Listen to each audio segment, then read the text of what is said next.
Hey, it's Eleanor here. Today I'll be talking about some odd things that's happened to me recently. This is a collaboration with EnderTV 2009. Make sure you sub to him. He has great videos. Now, on with the video.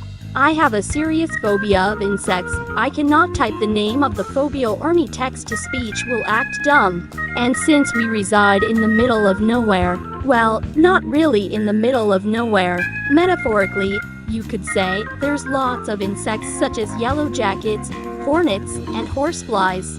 There are currently 2 yellow jacket nests on both sides of our house, and 1 hornet's nest on a tree on the right. And then there's one of my biggest enemies, besides hornets of course, spiders.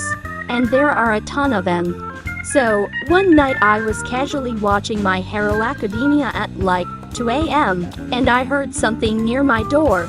My cat was batting at something under my door, and I thought he was just acting weird, and then a gigantic wolf spider that was about the size of my palm sprinted into my room. Right then and there I was having a mini panic attack, because when I say that thing was huge, I mean it was huge. I was like, okay, what in the is that? So for some reason I was panicking so much that I thought it was a brown recluse. But 1, it was black, and 2, it was way too big to be a brown recluse. And then I shouted for my brother about 4 times until he heard me. He cracked the door and I was like, wait, don't open the door all the way. There's a giant spider in here. I'm pretty sure he thought that it was no bigger than a penny when I said it was giant, because he was genuinely shocked when first got a glimpse of this mammoth. Right then and there, we were both freaking out because of the sheer girth of this thing alone. He walked out of the room to go pop on a pair of shoes and get a bottle of bleach.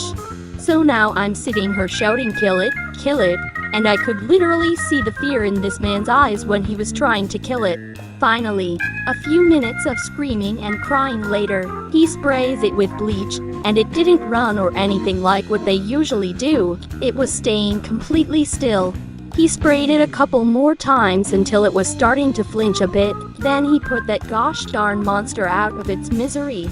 After that I was so relieved that that thing was back in hell where it belonged.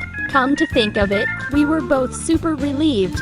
I didn't sleep for the whole night after that, and I felt sick to my stomach just thinking about the size of that disgusting piece of garbage. Well, anyways, thank you for joining my TED Talk.